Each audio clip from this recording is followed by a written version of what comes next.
محمد اسماعیل سکرتری پولیت بیروی پارتی دموکرات کردستان سوریه پدا کسی استودیو میوانه منه که محمد بخیراتی بری هر تشتید خازم بزانبم کنکرت بزانبم برکو اف هر دمت دوباره کرن گرتین وین سیاسی لجم ریوبری خسر هنه یا نه ریوبری خسر یان که جم پیاده جم چقدرین تبعی پیاده او منظومه پککی یا گو ایرو قصد و ریوبری و پیاده و اسایش و حمی یک منظومه لجم وان يعني قرتيه ما أذكر خلكيت جعدا قرتنا وحبنا وتقول نزان الكدرين نزان الكدرين نزان الكدرين لا نزان سديسة جمون قرتينا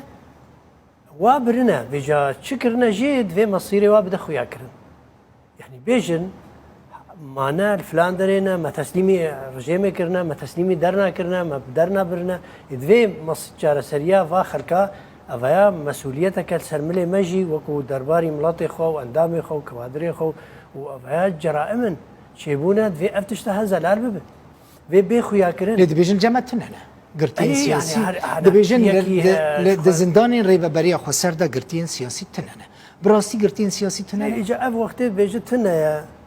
هناك بردف كي خوي جو يعني وان كلف عندنا شغلنا بكن أوش ديل وافد بيجي تنانا يان تبي يعني تاليات هاري يشتر بيش يعني باشا مجوار بيجن انه والله عصابات انهم تشكي جوان زانا شتكن تشوا خلكي دبن قالك تشتي ولو تشيبونا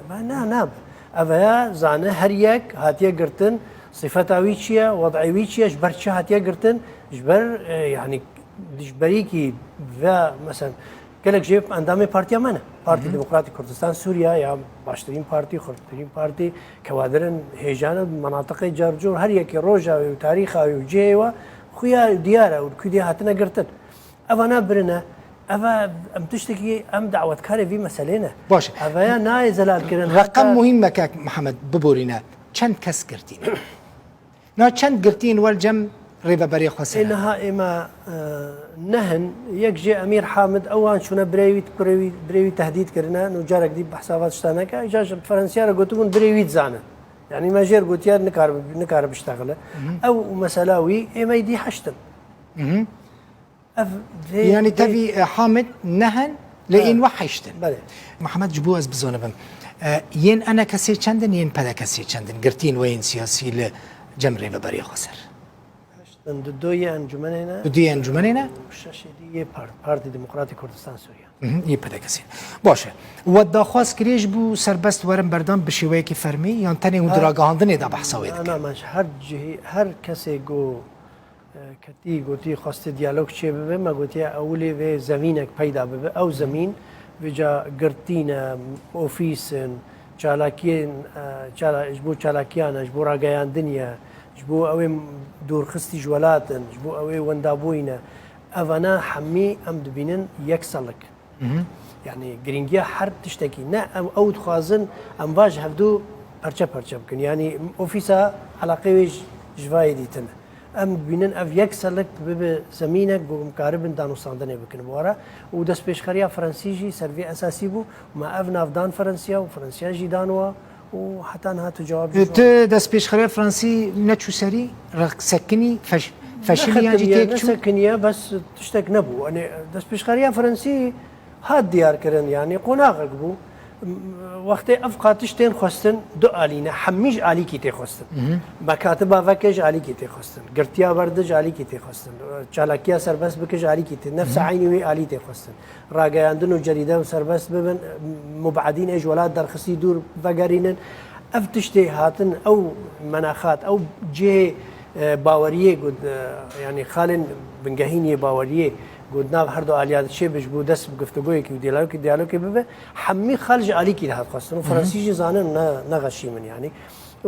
أو قوائم أو تشت أو يجو محكمة وفكري حتى أنا جاري بهاتن بردان بس هين دوان دخوازن أف حمي أف تشتها حميش علي كي هاد خاصة وي آلي دوي زمينة كي بيدا بك حياة قد شيء ده فرنسيا حتى أنها يعني هيفا نيسانا بهوري حفظ نيساني حتى أنها ما قوائم حرتشتي هيدان فرنسا جدان وان تجاوب الفرنسيانات چه جوات خواستن تشتك جوا نهاد خواست ناتشتك ما نايخوست لي مثلا ريبابري خسر وبيديجي جوا دخازي وان جوا هنا انا تشتك خوياي بيجا انا جملت ما تبير خويا كر او تشتي قومت قوت حمي راس دركت خل حميد بيجون راس بون والصح دقوت او سياستك تشوت وشاش كان هم مصيري ملاتي ما غاندن في قناغا خساره كزور تشبي عرض كردستان سوريا شو دشمني مال بو اجر وهار افقا كريارين كرين اف نوع سياسته ام غاندن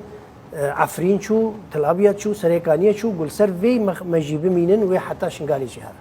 لي اوجي كاك محمد ملات اسماعيل حميد زان اوكي لي اوجي تشكي دند بيجن اوجي دبيجن هون دنافا هف بيمانيه كدانا دنافا كتليه كدانا نافي ائتلافه او چکدارین کت دبیجی کتنا عفرین سرکانی و گریسپی او چکدار جین ائتلافینه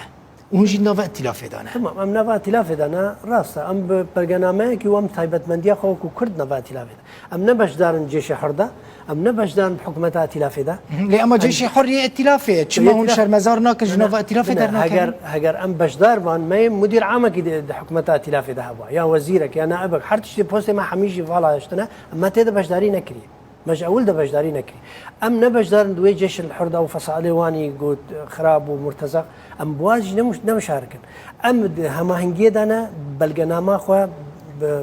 كاغتك تشتن تايبتمنديا كردي ما في ما مصلحه ملاطي مجد فرده هي ايرو روج افشست دو ساله تفكر سياسي كردي خبات كشبو ام بگن حقيقته خن دستور سوريا ايرو ام جهان بر ايرو كيوي اري ما بك جو گوتنه که کردی در باسی دستوری بکن جوای گو هی رژیم اری مناکه اوی کمالی جواتا شهرستانی مجتمع مدنی واجی اری مناکه جواتا سیویل هگر کسنج اپوزیسیونه گو او پشتوانیا ممکن گو گوتنه که ما در باس کن شانس ما راسته قال کی خراب هات کتد لجنه دستوری کتد وقت کی گو امو هماهنگیجی انکی ناب مدا يعني دلماي كيو طنقافي كي هيا سر ملاطي ما مجالي كيفا قبول جناكن ومجالي كيفا حوجي ما بيوستي هيا ومصلحة ملاطي ما إيرو تخازق أم كسن بوزيسيونا سوري أري كاريا ما بكن قوتني بحقي ملاطي ما هبونا ملاطي ما في الروا هبونا ويبنجاهين دندري وكو بيكاتك دندري سوريا دا دو تشت ما بيوستن في مسألة هذا يجي آلية سياسي آلية ناف دولتي بشتفانيا ما بكن هذا دوا هنك باش هنك جو بوزيسيوني ما جو كوميتا دستوري چلو پنجه جو دستوري داتينن يانج صدو پنجه جو سي چلكي جو بشتا حقي ما بقدر تنبن او جوي كيبن ائتلاف بشوية ائتلاف بشوية ائتلاف الدستوري ده جرانيا ويه ائتلاف هاشتاج كوميتا يا چلو پنجه جي ائتلافنا هاشتاج يجي مجتمع مدني يجي دوست ائتلافه هنا هر وسا يه آلية فصائل وافجي يعني بيستو دوسيك يه ائتلافه هنا يعني هنا فكر جناب ائتلاف در كفنج بالكو اف قوتنا خلق في برد برسه امنا فكر نيتا وطنه وجه ائتلاف در فكر ما بشتفانيا ائتلافي نكري سر سياسات خطا وسر جروبي هاي تندرويا والسر وحكومة ائتلافي وبشكريا علاقات بتركارا امد ائتلافي دانا بخصوصية خوي كردي امد مسألة دستوري دانا مسألة هيئة تفاوضي دانا ام بشكج ملاطي سوري ائتلاف جي نحمي خذي هيئة سياسية ائتلافي تشتكي وان والجيش الحر واجب هذا نينا تركاش خرج شكرنا ودعموان كاك محمد اسماعيل خازم بحثها في تنين واو ومظلوم كوباني بكم جنرال مظلوم دست پیشخریه که وجهه مبادره که وجهه تخوازه واو پیدل هف بینه اون پیرا رونشتن تخوازم بزنه بم جواره چی گود واجیره چی گود او بانگا خو دست پیشخریه خو وقت به انه ام يعني خناوك طرفك جو كارد دورك رابط كارد جو امت كارن ضغطك البياديبك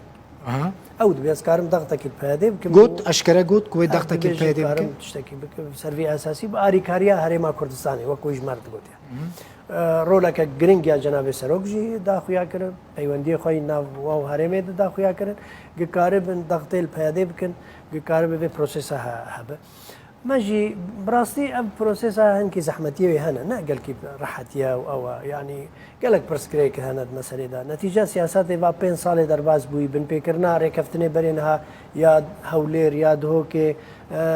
يعني دس بشخريا فرنسي حمی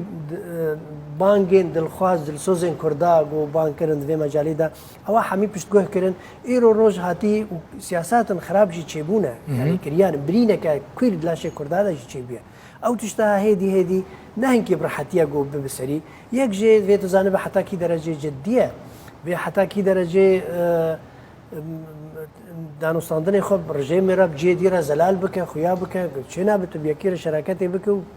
اتفاقات دي بين طاوله راجي هبل اما هاد في امش هبر زلال بكن يا مبفرا بكن يا مبفرا جدا مصلحه الله جوارت تشتكي زلال بو دوي هبديتني ده هيا وقت بانجك يعني حتى انا هم نكتنا براكتيك ده نسبه في تاني وجارك هبديتيه ما جارك اوديتيا جو ما نري ويجي ديتيا يعني بشتي لي هبديتني نو بايدي دس بينا كرنا نعم تنع هدي بايدي قال لك خال هنا قال لك يعني نمشترقوا نقل كده حتى يعني يجي اف سلكاق واف كريارن جيبا وريه وخالي هاد في حمي بيك بين اف يك طرف كي جارانتي دار هبه يعني شينا ام هافرونين امو بيادا او بيجن ام بيننا او بيجن تشتكي او بيجن نا من جارانتورا كي تشوت طرف كي جارانتي مثلا جارانتورا كي تشوت خالك محمد آلية كي ناف دولتي امريكا روسيا فرنسا هرما كردستان بجهن جي كي جو كارب الدوره كي بليزه كهرب جارك دي نهيلن اف طرفها بن بيبك يعني هما هر تم انجمن اجتماعي كردي باوري وداي بي كريزيا كردي هر طرف دي گوش تنگايه داد به بعد که بيز یک ريزيت خازي قلت كيف فريه داد بيجي هوش ضعفيت بيجن از نما باوات كم قال لك سباس سكرتاري بوليت بيرو بدكسي محمد اسماعيل ميفاوي زور سباس